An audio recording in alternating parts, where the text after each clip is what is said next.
Senja di Kota Tua, karya Nurvina Fitri, dinarasikan oleh Dwi Ayu. Hari ini adalah hari kepulangan Gilang ke Surabaya. Anaya yang sebelumnya sudah berniat untuk mengantar Gilang ke bandara, tiba-tiba harus membatalkan rencananya karena mendadak pagi ini harus menemui dosennya. Anaya hanya berkabar dengan Gilang melalui pesan singkat sebelum waktu keberangkatan Gilang. Sorry banget gak jadi ikut ke bandara. Mendadak harus ketemu dosen nih. Have a safe flight. Tulis Anaya. Setelah mengirimkannya, Anaya segera menutup ponsel dan menuju ruangan dosennya. Pukul 3 sore setelah bimbingan tugasnya selesai, Anaya pun bersantai dan minum jus di kantin kampusnya. Sejak bertemu dosennya tadi, Anaya tidak memegang ponsel sama sekali. Ternyata ada 4 panggilan tak terjawab dari Raka. Saat melihatnya, ia hanya mengernyitkan dahi dan berpikir untuk apa Raka menghubunginya. Kemudian Anaya pun membuka fitur pesan, ada 1 pesan dari Gilang. It's okay, ingat ya, jaga diri baik-baik, Nay. Anaya tersenyum saat membacanya. Tiba-tiba ponsel Anaya bergetar dan menampilkan nama Raka kembali. Halo, ada apa ya, Kak? Kamu di mana, Nay? Kantin kampus, Kak. Tunggu aku di sana. Hah? Oke. Jawab Anaya bingung. Anaya tidak mengerti mengapa Raka ingin menemuinya. Apakah ia sedang ada masalah dengan Tasya dan ingin meminta solusi padanya? Oh Tuhan, hatinya masih proses pemulihan. Haruskah Raka menceritakan tentang hubungannya dengan Tasya kepadanya? Ternyata apa yang dipikirkan Anaya tidak terjadi. Raka tidak menceritakan dan meminta solusi apapun padanya.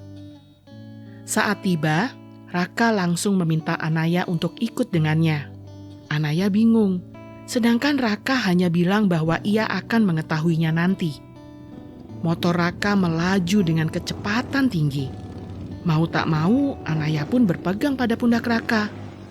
Ini darurat banget apa ya? Kok Kak Raka ngebut banget gini? Batin Anaya. Setelah sampai di tempat tujuan, Anaya mengikuti langkah Raka yang menuju lorong rumah sakit. Ia masih belum memahami apa maksud Raka mengajaknya kemari. Mengapa harus ke rumah sakit? Siapa yang sakit? Berbagai pertanyaan berlalu lalang di pikiran Anaya. Akhirnya, mereka pun berhenti di depan salah satu kamar. Raka akhirnya buka suara. Kamu pasti bingung kan? Ini kamar Gilang.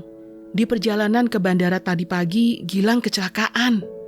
Sekarang kondisinya sangat kritis. Tulang rusuk Gilang patah karena dadanya terhimpit dashboard mobil. Anaya terdiam mendengar penjelasan Raka. Bagaimana mungkin Gilang bisa kecelakaan?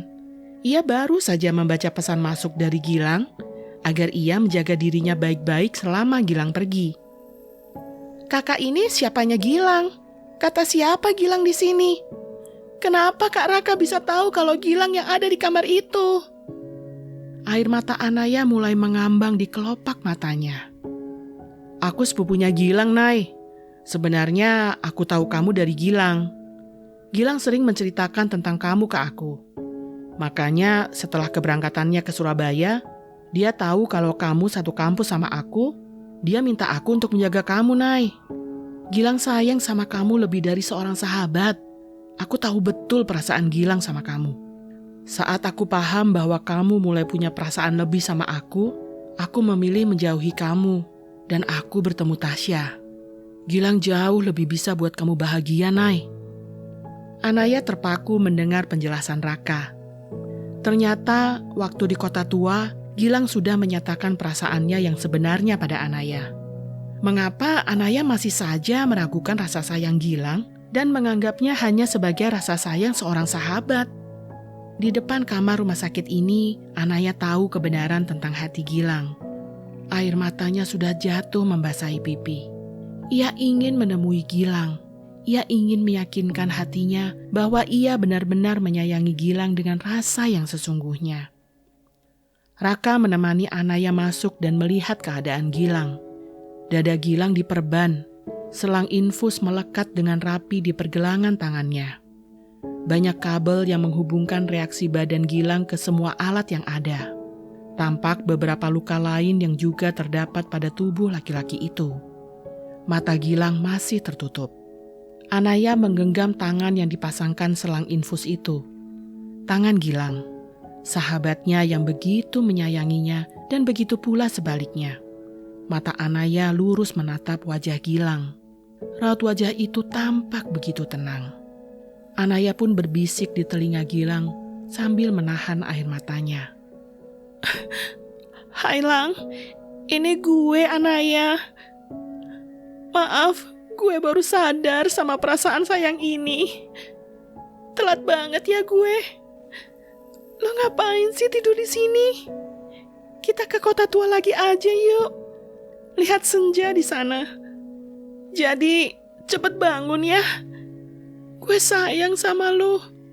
Tepat saat Anaya menyelesaikan kalimat terakhirnya, Gilang meneteskan air mata dan napas terakhir Gilang terhembus. Alat pendeteksi detak jantung Gilang hanya menunjukkan sebuah garis lurus. Tidak ada lagi detak jantung Gilang.